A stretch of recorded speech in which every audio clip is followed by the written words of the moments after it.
This is Andy Purewal for Boxing Social in association with Betfred, and I'm delighted to be joined by Leigh Wood over Zoom. Leigh, how are you doing? All right, mate. Thank you. Good stuff. It's Monday morning, obviously, getting ready for, well, for yourself now, getting ready to get back into the gym, I imagine, to get ready for what would be another big fight, whether it be the Can rematch or, of course, as we know, the WBA ordering about with Michael Conlan. Let's just start there, Leigh.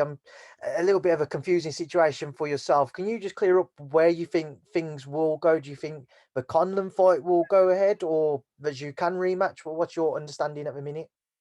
Possibly both. I'm not sure what's happening. I'm not sure if the WBA takes priority. I'm not sure if the rematch will have to take place first because I'm in contract for that. So hopefully agreements are going to be made between Conan's team and Kanzu's team, Golden Boy, Matchroom, and I think it's top ranked. So see what happens. See what happens. It's exciting. There's worse situations to be in at the minute. So now I remember when I was scratching around for a fight. Now it's like everyone wants a piece. So yeah, it's good. It's exciting, and look, it is what it is. I'll fight whoever. I've always fought anyone. So see how it pans out. Leigh, it's been a hard and a grueling few years for yourself, and obviously reaching this point now. And as you mentioned, it's nice to finally have people constantly calling you out, constantly wanting a piece of the action. How would you summarize these past few years and your rise to the top? It's happened fast, hasn't it? So I got to 30 years old, and I remember the year before, and that Christmas, once I turned 30, that towards the end of that year, that was really loads of things happened in my life. It couldn't have been any worse. And obviously, it's like if you haven't won a major title by the time you're 30, a lot of people kind of write you off, which was a blessing for me because I just kept getting wrote off. Obviously, in the last 3 years, I won British, Commonwealth, European, and then world title, which is a lot to do in 3 years, as well as coming off that defeat in there as well. So yeah, it's been crazy. It's been exciting, and it's not over yet. I know obviously you visited Nottingham on the back of your victory against UCAN at the ground with fans back. What was that like for yourself? It was amazing. Do you know if you go to the forest if you go on a football pitch, normally you go on before the game when everyone's in there and it's packed out. And Will said to me, "Look, you're going on at half time," and I thought that would be good, but a lot of people, the whistle goes, you go get a drink and food.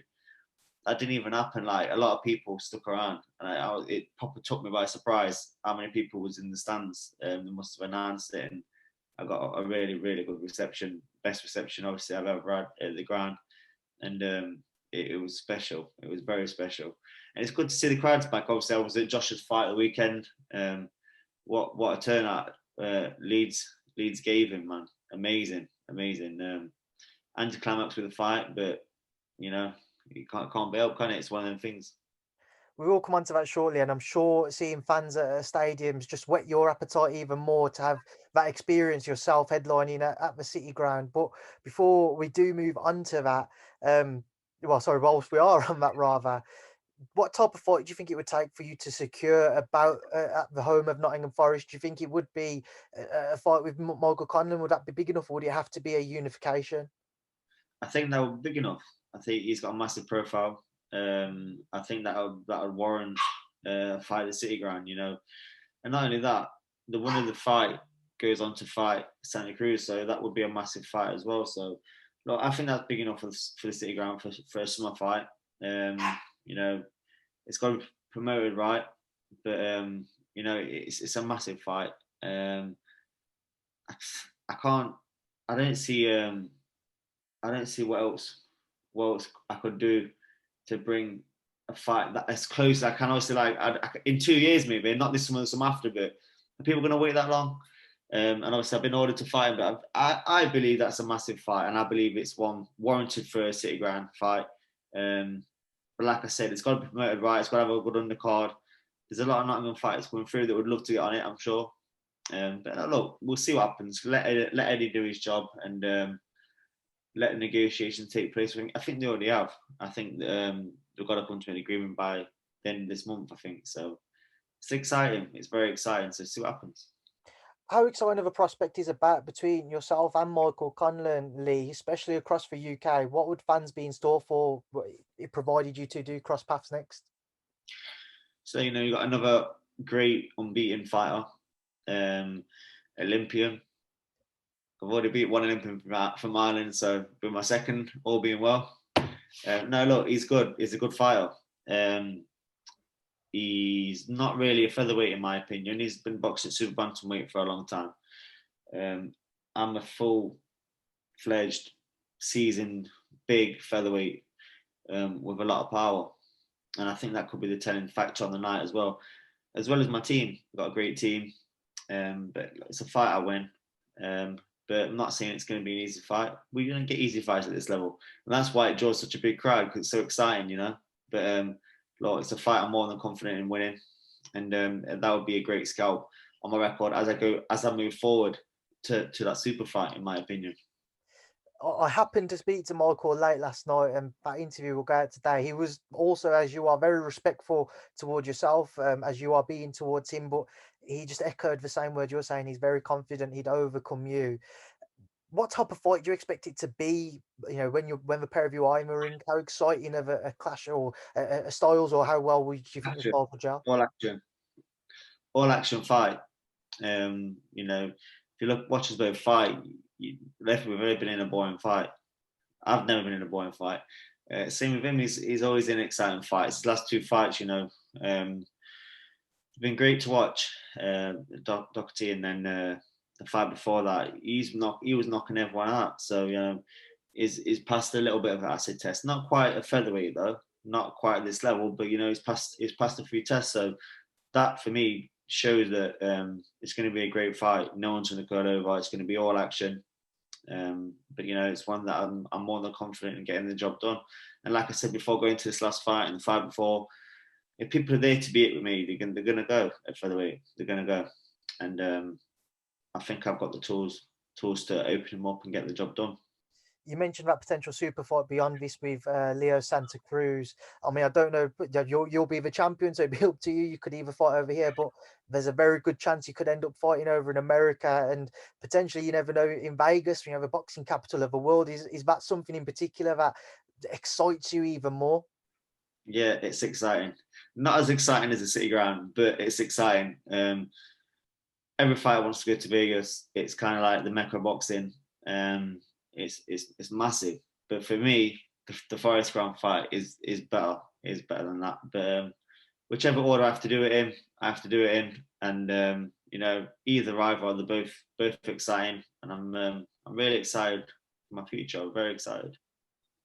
How different, when you look at your future now, how different is it when you look into the future at this moment in time in comparison to 3 years ago before you started to build up this run of wins? I think it's similar, but it's more like you're looking and you're saying things like, I'm going to do this, I'm going to do that. And people like talk to other people and people look at you like you're crazy. But you always say it because you're attracting it, and you're processing it and you're drawing it in.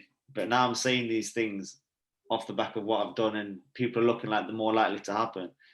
But I've always said the same things. I've always said like that Forest Ground fight's going to happen. It's going to happen, and I promised a lot of people when I come down to MTK Performance Center, Barry down there was talking, and he says, like, I want to do this. I was like, look, I'm going to take you to Vegas, and he went, Barry, I'm going to take you to Vegas. He wanted to go to Vegas. I said, Barry, I'm going to take you to Vegas. And after my last fight, he went, I didn't believe you, He went, you was right. You're going to take me to Vegas, aren't you? I was like, Barry, I'm going to take you to Vegas and pack your bags.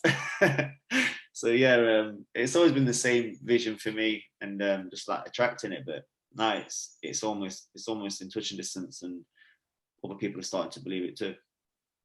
Leigh, as you mentioned, this past weekend, obviously, you was at the Warrington Lara fight, both of boxing in your weight division. We only saw a couple of rounds before, obviously, that cut above Lara's eye meant the fight was halted just before the third. But what did you make of the bout up until that point? I thought it was warming up into possibly a really good fight. I thought Josh looked a bit more defensive minded. He was blocking more shots instead of trying to just tee off. So I think he just had more respect for Lara this time out, and I'm confident Josh probably would have got the job done. I'm not saying it would have been easy. I'm not saying he wouldn't have had a sticky moments. Would have had to really ride it out, hold or tie him up, and he may even have to take an knee during that fight. But I think this time he was a lot more focused, defensive minded, like I said, and I think he would have got the job done. I know you can't speak for him, Leigh, but if you was in his position, would you still want to have a trilogy fight to put it to bed, or would you be looking beyond it now? I think he's got to, hasn't it? Because it's always going to be there, just for his own satisfaction, his own peace of mind. He needs to put that to bed. If it was me, I'd want to do it. Because if you move on, it's like everyone will say, "Oh, you got beat." Then there's a clash of heads, and you knocked it on there and ran away from it. Regardless of what other people think, you can't be too fussed what other people think. But just for himself, he wants to like beat him and like know that only sole defeat in his record has been put right. And then, Leigh, just final thing I wanted to get your thoughts on. We heard the news last week that Oscar Valdez had a positive A and B sample for a banned substance. I just wanted you to take your thoughts on that news and everything that's come out since. Shambles, absolute shambles. What's the point of having these legislations and rules from not to be punished? Like, what's the point of even having that substance on that list? Is if nothing happens if you get caught on it? What's the point? If it is an advantage to be having it at the point when you got tested on it, or if there's some if it's a masking agent, that's why it's on there. Then why is it on there if you're not going to punish for being on there? It's a shambles, mate. And if that was in England, if that was over here, if that was the UCAD, that would be probably a 2-year ban. That getting tested at that point, I looked at the substance our competition. It's not banned. It's only banned any competition. Which when he got tested, so I'd love to know what would have happened if he got tested by the UK anti-doping on that same time frame. I'm pretty confident it would have been a 2-year ban. I'm pretty confident in it. This shows you the difference. Over here, you get a 2-year ban. Over there, you get a warning and can still fight. It's fucking crazy, mate. It's crazy. And like you said, people are reading into like it being a masking agent for steroids. Like, it's frightening, mate. It's frightening. Obviously, a lot of people are talking about it's from the same team as Canelo got done, with the scandal with the meat and that. And I hope not. I hope my little puppy's just chewing my feet. But yeah, I hope not, mate. I hope. I'm probably too kind-hearted to think of other people. Well, they won't do that. They won't do that. But do you know what? The reality of it is, probably a lot of the top fighters in the States and maybe other countries are doping, and it's sad. It's so sad. But I just fly the flag like other fighters from our country of being a clean athlete, and that's all you can do, and just make sure we're being loud and vocal about our opinions with these situations. Leigh, that was to be the final thing, but I've just remembered one thing. Obviously, Hopey Price, somebody you know very well, with a stunning second round stoppage win this past weekend on that Lara-Warrington 2 card. Just get your thoughts on his win, his performance, and like I said to him, was more of kind of a breakout win rather than a statement. Yeah, what it was a statement. He's ready now for these titles.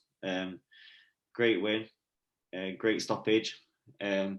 I thought like he's only a baby. He's still a baby, so he's still got a lot of time to develop. But at his age, doing what he's doing, massive things ahead for him. And it's just, hopefully he can come and have a shot at domestic title now. Commonwealth, British, or maybe getting defensive first. We'll see, because he's really, really young. But I do think he's ready for that level. I do think he's ready for them domestic titles. Right, Leigh, we will leave up there now. I'll leave you to enjoy the rest of your day. I appreciate you giving up some time this morning, so I'll leave you to it. Thank you for speaking to me again, and thank you for speaking to Boxing Social. Cheers, mate. See you in a bit.